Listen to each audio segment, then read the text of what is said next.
Egypt, birthplace of one of the oldest, most powerful, and longest-lasting civilizations on Earth.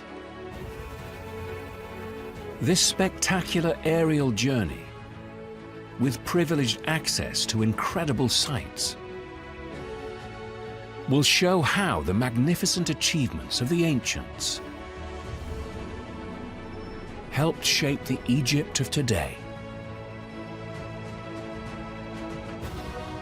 Flying over this country's vast and varied landscapes, our bird's-eye view reveals how generations of Egyptians battled harsh terrain and scorching temperatures to build a nation like no other.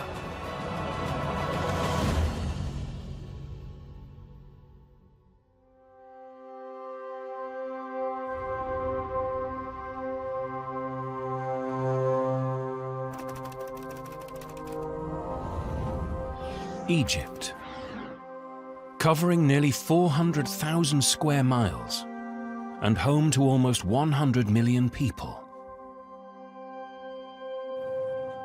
It's the biggest and most populous country in the Arab world.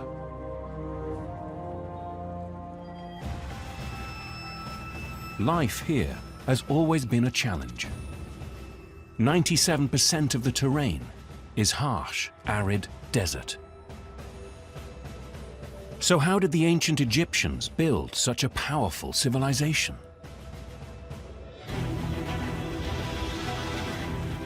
A bird's-eye view of the country reveals the answer.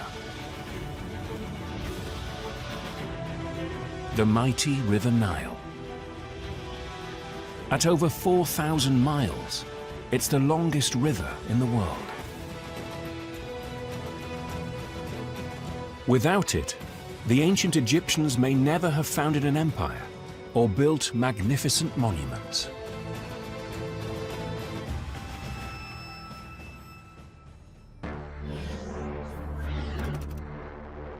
The most iconic of these ancient wonders lies 8 miles from the center of Egypt's capital, Cairo. From the air, the scale of the engineering is incredible. Made of an estimated 10 million tons of stone, these are some of the largest pyramids ever built. The oldest and biggest is the Great Pyramid of Giza.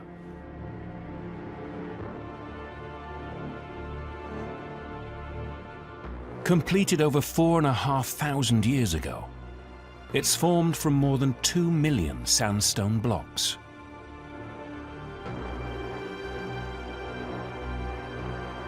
Each block weighs more than a car. Created as a tomb for the pharaoh Khufu, it's the only one of the 7 wonders of the ancient world to survive to the present day. At 480 feet high, it remained the tallest structure on Earth for 3,500 years.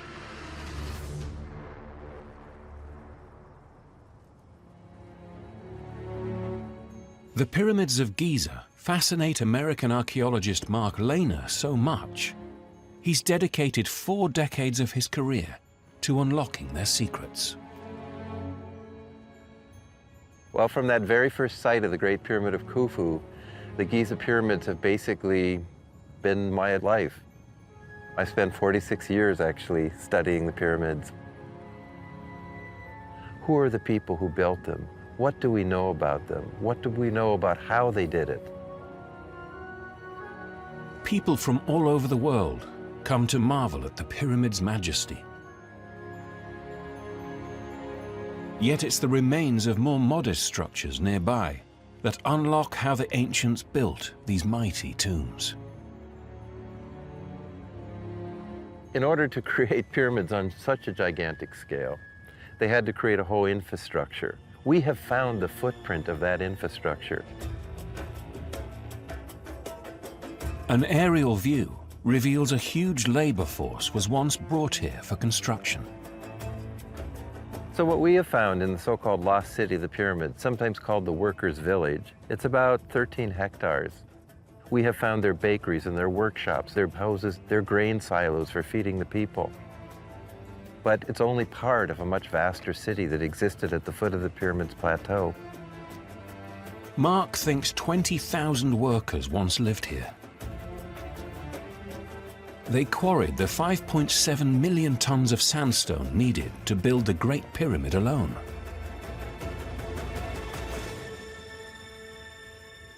From the air, the view of the neighboring Pyramid of Khafre reveals there is another enigma to solve. Its summit is capped with smooth stones that once encased the entire structure. It's evidence that the Great Pyramid once looked very different. The Great Pyramid of Khufu stood complete, covered with polished white limestone that must have been blinding when it reflected the sun.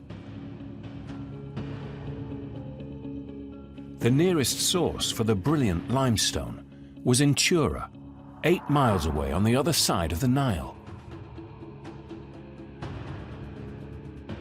So how did the ancients transport tons of this stone across miles of desert and a mighty river?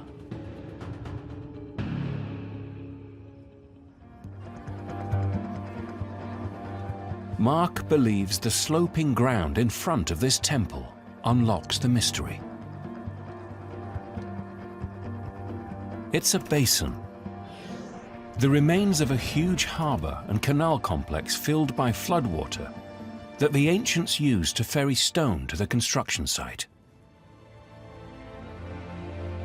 We have evidence that the pyramid builders used the 7-meter rise annually of the Nile flood as a huge hydraulic lift to bring blocks as high as they could and as close as they could to the pyramid plateau. It's almost what you don't see here that is even more impressive than the pyramids themselves.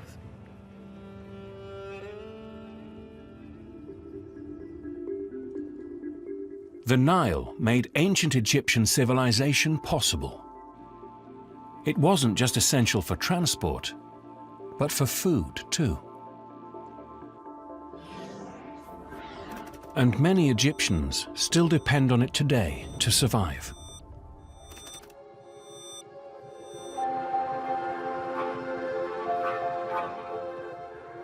It's early morning on the island of Elephantine in southern Egypt.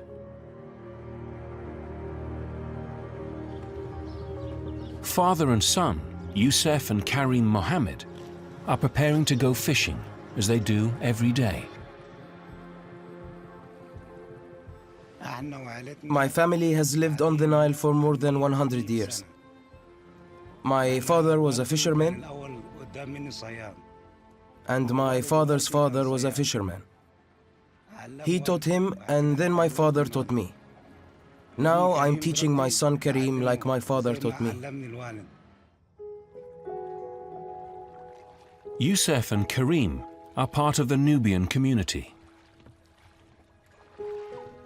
They're descendants of some of the first people to settle in this area of the Nile Valley over 7,000 years ago. For Nubians, the Nile is their life. They've always lived around the Nile.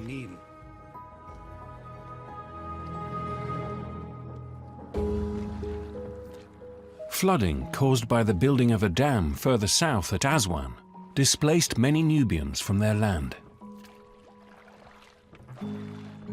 So for Youssef, it's important to pass the old traditions on to his son, like how to catch fish the Nubian way.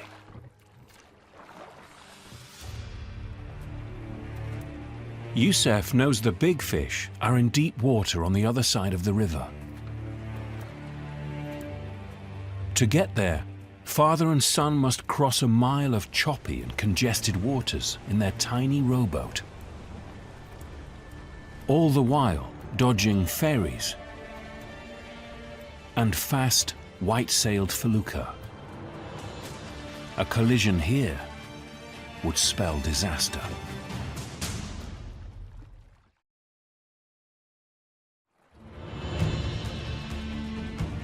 Nubian fisherman Youssef and his 6-year-old son Karim must cross one of the most congested points on the Nile.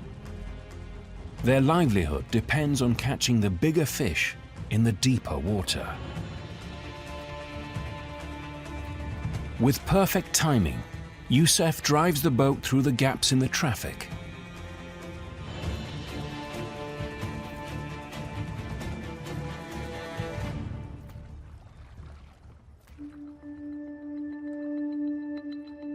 Safely on the other side, 6-year-old Karim must keep the rowboat steady against the strong current.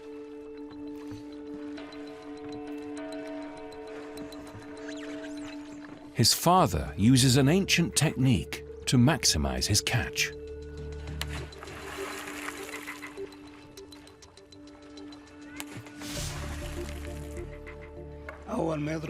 When you hit the water once or twice, the fish swim deeper and flee into the net. Fish don't like sound.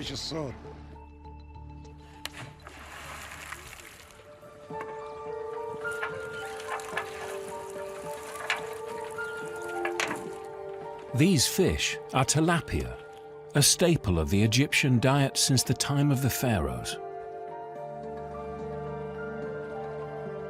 After an hour, Youssef and Karim have caught all the fish they need for tonight's supper.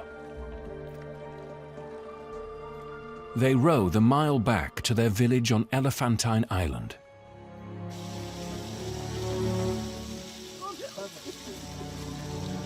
Cooks dust the fish with flour and fry them as part of a traditional Nubian recipe. The Nile means everything because it's where I fish. It makes life possible. The Nile is my whole life.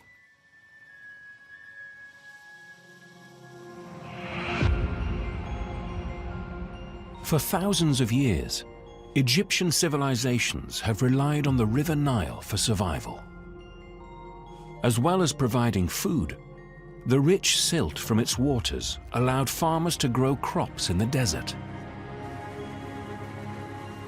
German archaeologist Joanna Siegel is also heading to Elephantine Island. Her work as excavation field director here is revealing the Nile's importance to the ancient Egyptians. A bird's-eye view of the island's southern tip shows the layout of a 5,000-year-old town. This was one of the first settlements on this part of the Nile. The Nile represented a life source for ancient Egyptians. It was one of the most important things in their life. They got food and water, fertile soil, trade connections. They got everything from the Nile. Before dams controlled the river's height, monsoon rains over Ethiopia to the south of Egypt caused annual floods.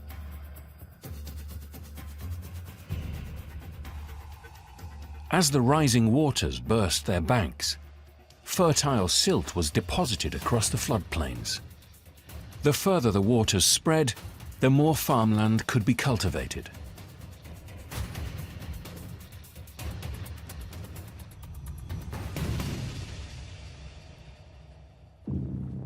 The ancient Egyptians developed a system to forecast the perfect flood. The instrument they invented became known as a Nilometer. The chiseled markings on this passageway gauged the height of the flood and foretold if crops would flourish or fail. Here at Elephantine, the flood arrived first. So to measure here would be a prediction for measuring the height all along the Nile. At least the ancient Egyptians hoped so.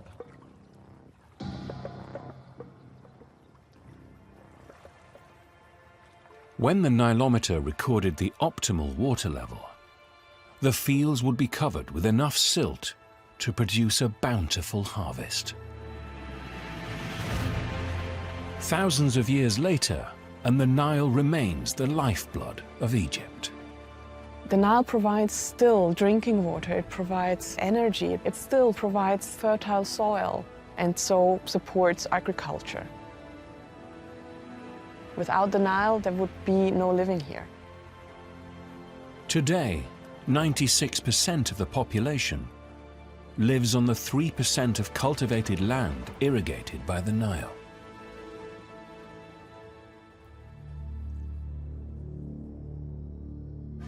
Away from these areas, the landscape is very different. Almost 375,000 square miles of Egypt is inhospitable desert. Some of the harshest terrain lies in the Sinai Peninsula in the east of the country.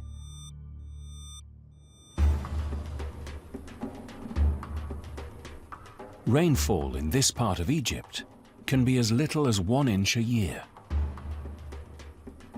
From the air, it's clear the region's dry, rocky soil makes intensive agriculture almost impossible. Yet there's a group of people who have made the Sinai their home for millennia. Qudra Eid Murazid has lived in this remote village her entire life.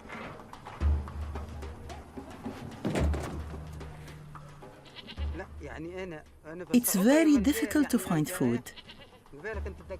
There is little rain and little vegetation for the animals to eat. Qudra is Bedouin. The majority of this ancient people migrated here from the Arabian Peninsula almost 2,000 years ago. In recent decades, government policies aimed to increase security and promote tourism in Sinai have denied some Bedouin access to services and eroded their nomadic traditions. Many have left to find work in Egypt's cities. Qudra embraces life here in the desert, as her ancestors did before her. This desert teaches you to exercise. Coming, going, collecting wood, fetching water, keeping moving. If you stay inside, your body ages. You must walk, be active, and stay healthy. Qudra is a widow. To keep herself and her goats alive, she must find vegetation in one of the most arid places on Earth.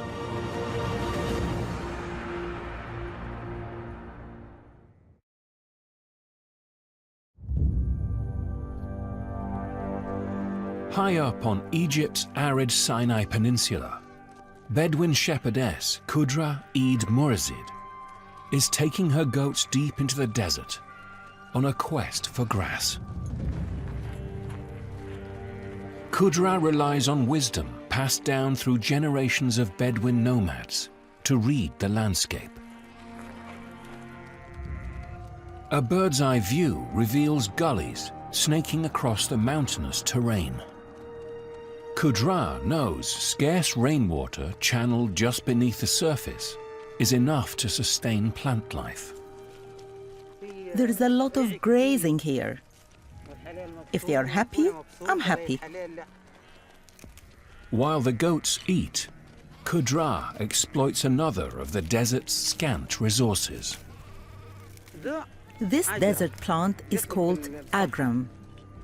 You pick it, crush it, and add water. You can wash your hands and clothes with it. It's soap, a nice smelling soap.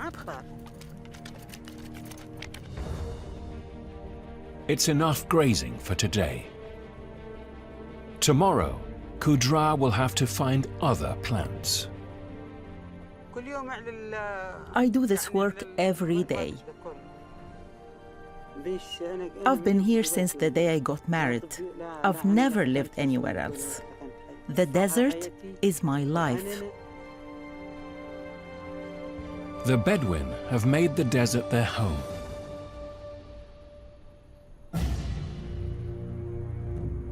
Yet the ancients used these wastelands for a very different purpose. The Western Desert was where the pharaohs were buried in preparation for the afterlife. Royal tombs, like the Step Pyramid of Djoser, built up to 4,700 years ago, would be filled with priceless treasures. Despite the pharaohs believing their pyramids were impregnable, these structures became a magnet for ancient grave robbers. So 3,500 years ago, the pharaohs created a giant secret tomb within a remote desert valley.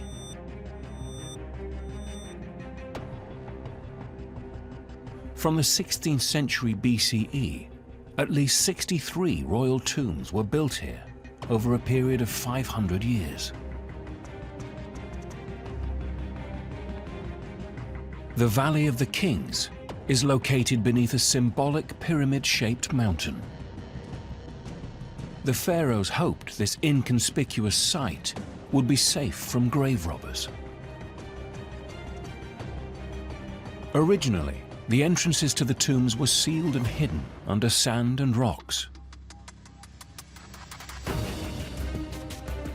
Now, a network of paths leads the way in.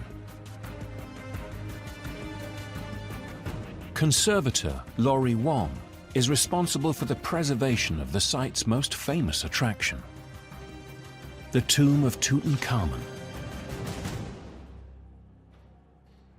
Tutankhamun, its fame is due to the fact that it was a tomb that was discovered with its grave goods almost completely intact. And that's rare because almost every other tomb had been looted. Tutankhamun was just 9 years old when he became ruler of Egypt. The Boy King's tomb was discovered in 1922 by British Egyptologist Howard Carter. Inside, he found treasures, including Tutankhamun's gold death mask, his gold and silver throne encrusted with precious stones, and more than 5,000 other priceless artifacts. 1.5 million people a year come to the Valley of the Kings. Now the huge volume of visitors is taking its toll. Visitors have dust on their clothing, on their shoes, and they come into the tomb and that dust can actually cement itself onto the painting, making it very difficult to remove in a safe manner. Laurie's team has installed a ventilation system to help reduce dust levels inside the tomb. The cleaner air will ensure the preservation of the Boy King's resting place for generations to come.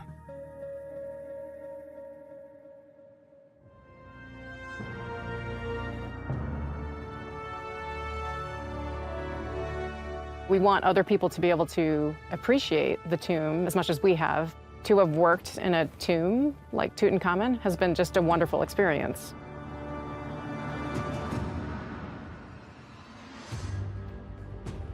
Egypt's mighty pharaohs left their mark throughout the country. Yet not all monuments visible from the air are shrines to past rulers. These are towers for domesticated pigeons. The birds have been farmed in Egypt for thousands of years. Ancient sources suggest they were consumed on important feast days. Today, pigeons are not only bred to eat, they're bred to compete.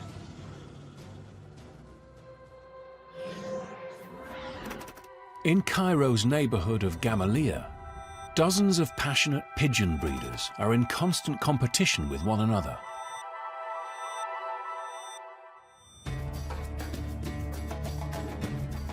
Visible from the air, precarious wooden structures like this rise high above the rooftops. These are called rheas, and they're the inner city's answer to pigeon towers. Some are large enough to house over 300 birds.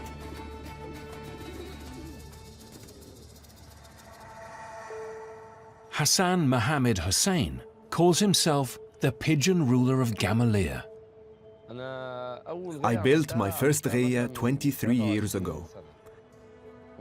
I built a small one, 9 foot by 9 foot, out of straw on the roof. It was a long process. I made the ghaya higher and bigger until I built the one I have now. Hassan is one of 2 million pigeon fanciers in Egypt.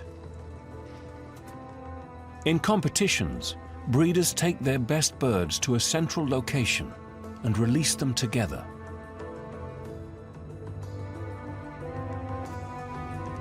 The goal is to both guide their own birds home and lure as many of their rivals' pigeons as they can. The breeder with the most birds at the end of the event is the winner.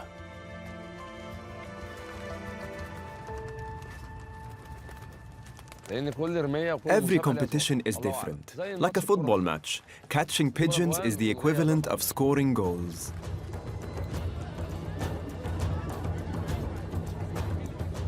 Hassan meets his opponent here in the middle of Old Cairo. He must win today if he wants to retain his title, Pigeon Ruler of Gamaleya.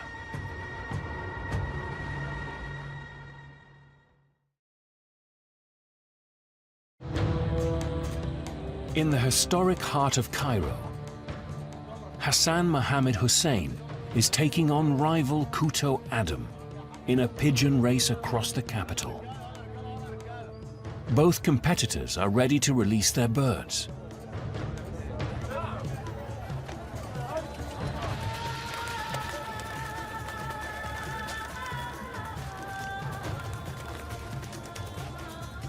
"40 pigeons climb high above Cairo. In just a few minutes, they'll be within range of their coops. Both competitors must try and guide home all their pigeons, and as many of their rivals as possible. Whoever captures the most birds wins. Soon after arriving back at his tower, Hassan spots the pigeons. I'm going to call them in and raise a flag to see which are the competitors' pigeons. Hassan waves and whistles to entice them to his coop.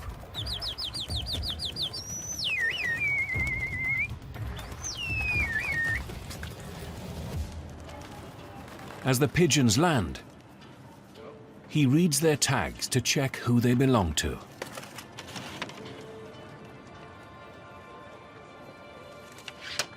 All Hassan's pigeons have returned home. His competitor, Kuto Adam, hasn't lured any away. I think that black one is one of Kuto's birds.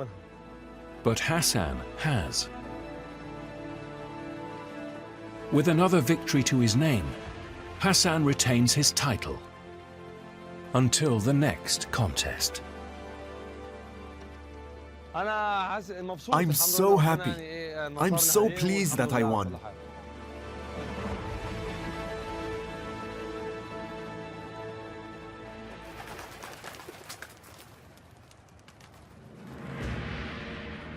The Egyptians' relationship with pigeons is just one legacy from the time of the pharaohs.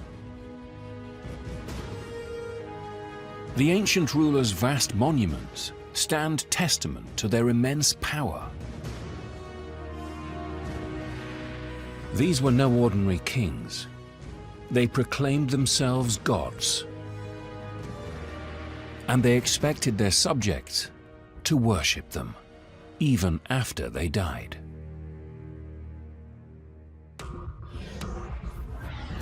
Nowhere is this more visible than on the west bank of the Nile, across the river from Luxor. Over 2,000 years, Pharaohs built mortuary temples here to commemorate their reigns and as centers for their eternal veneration. Their true scale only becomes evident from the air.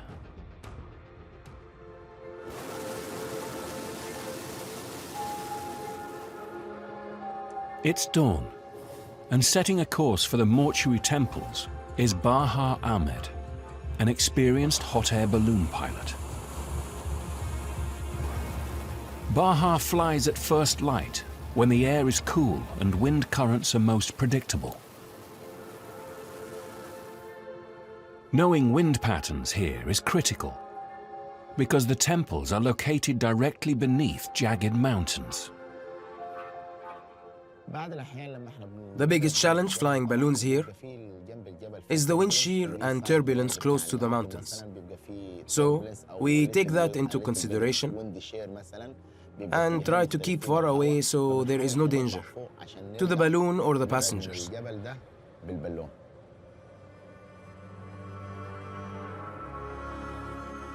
As Baha tracks a course away from the mountains, he guides his balloon towards Egypt's most famous mortuary structure. The Temple of Hatshepsut is carved into the side of a mountain. It was built by one of Egypt's very few female pharaohs. To gain acceptance as ruler, she ordered her temple to be bigger and grander than those of all the male pharaohs before her.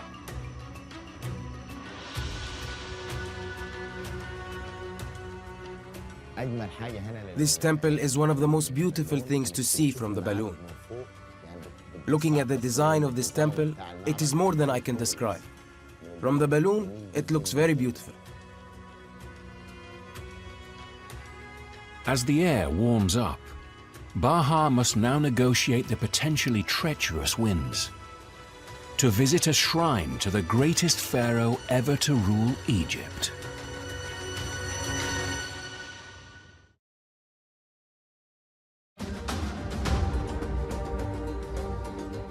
Above the west bank of Luxor, Baha Ahmed's balloon approaches a 50,000 square foot temple complex dedicated to Egypt's greatest pharaoh.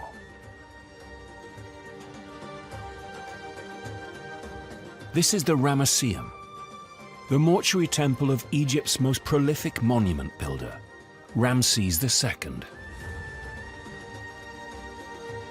Constructed in the 13th century BCE and covering the area of 47 tennis courts, in its day it was one of the largest mortuary temples in Egypt. It took 20 years to complete. Beautiful. This is amazing. Look at this. Ramses II. Within the Ramesseum lie the fallen remains of a giant statue of Ramses himself. Originally, it would have risen to the height of a 6-story building and weighed around 1,000 tons. It reminded everyone he was more than a man. He was a god.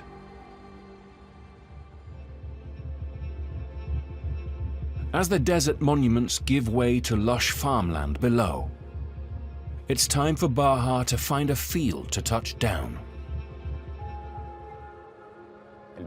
When the balloon goes up, you don't know where you are going to land.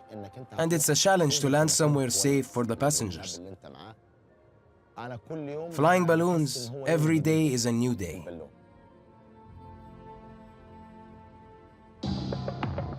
The pharaohs may have declared themselves gods, but their powers were not eternal.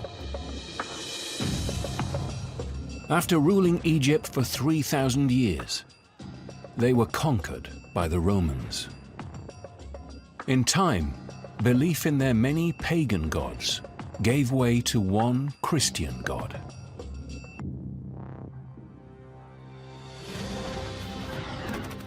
Almost 10 million Christians live in Egypt today. One of their most important sites is Mount Sinai.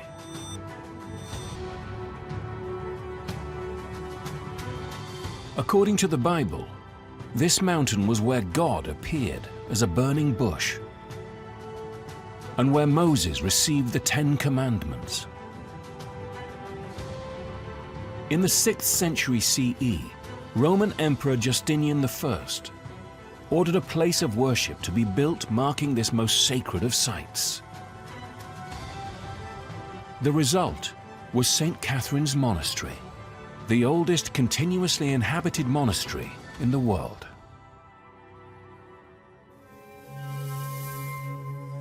Resident monk Father Makarios left his home in Denver, Colorado, to live and work here. Historically, there are very few places in the world today that reflect the life of the empire which created this monastery. Nowhere else in the world can anybody find or see an institution like this. The centerpiece of St. Catherine's Monastery is the Great Basilica. This is where daily prayers have been held for 1,500 years. Today, Father Makarios must make sure that everything is ready for the morning service. There has been an uninterrupted succession of prayers here since the mid-6th century. No one in the world can claim that anywhere except here. Life here means following strict rules and turning your back on modern comforts to live in the wilderness. With the chapel now ready, the monks can commence 8 hours of daily prayers in a monastery that is uniquely connected to their faith.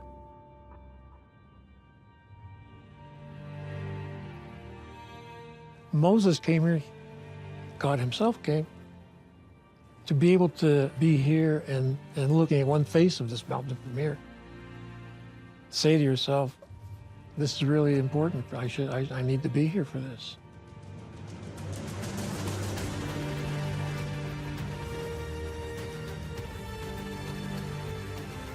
Preserving thousands of years of history has made Egypt the country it is today. Beside the Giza pyramids, it's a race against time to fill a new $1 billion museum with the country's greatest treasures. That means transporting fragile and priceless artifacts across one of the world's most congested cities.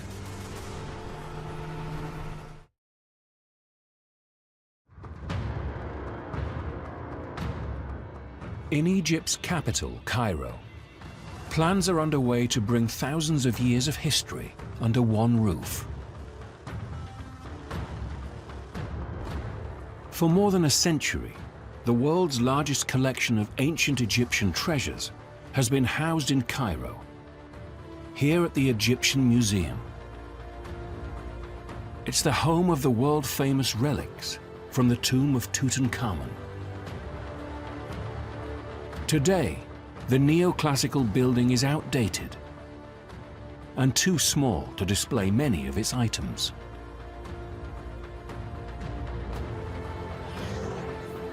So engineers are building a brand new museum to accommodate 5 million tourists who visit each year.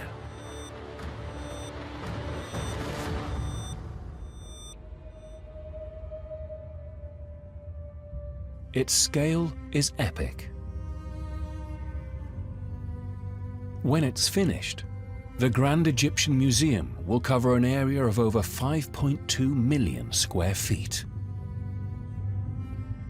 This will be the largest museum devoted to one civilization on the planet. Before it opens, thousands of artifacts must be transported by road on an 11-mile journey to their new home on the outskirts of Cairo. And that's a problem. Cairo is one of the world's most congested cities. tens of thousands of road traffic accidents are reported every year, and congestion costs the country an estimated $50 billion. Hitting the road today is this 3,000-year-old statue of Ramses II and the goddess Anat. Ramses is known as the Great, due partly to his huge building projects. Director of Restoration and Transporting Antiquities, Asa Zidane, must ensure safe passage. It's impossible to put a value on this statue. For Egyptians, it means civilization, culture, heritage, and honor. Ancient Egyptian civilization is priceless. Asa's team painstakingly wraps the monument in a protective material before its journey.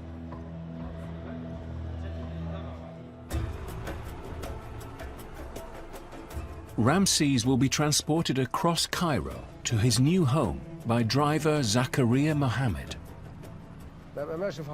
I feel proud to be transporting such important pieces. I also feel afraid because if anything were to happen to any of these artifacts, I would be devastated. To ensure Ramses' safe delivery, Zakaria has called in help. 4 police cars and a special forces unit will escort the mighty pharaoh.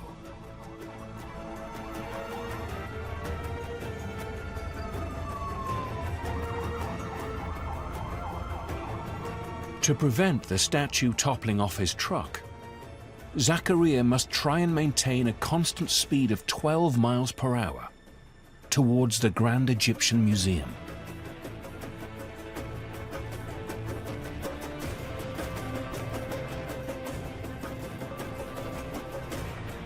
After a tense 60-minute journey, Zakaria and Ramses arrive unscathed. I always feel nervous while driving. I feel especially stressed carrying something of such value to Egyptians.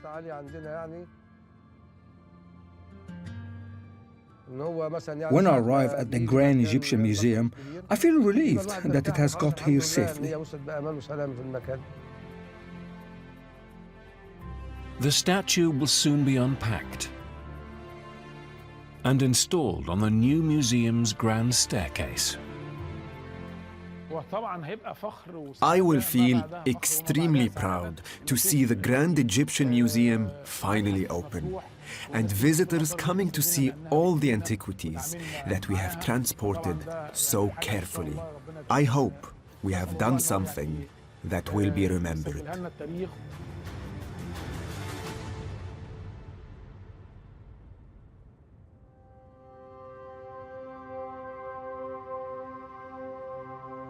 Flying over Egypt, our bird's-eye view reveals how this proud nation continues to embrace its unique past.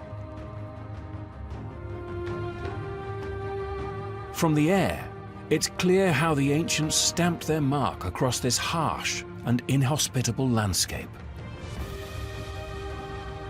and how some lifestyles here have barely changed for thousands of years.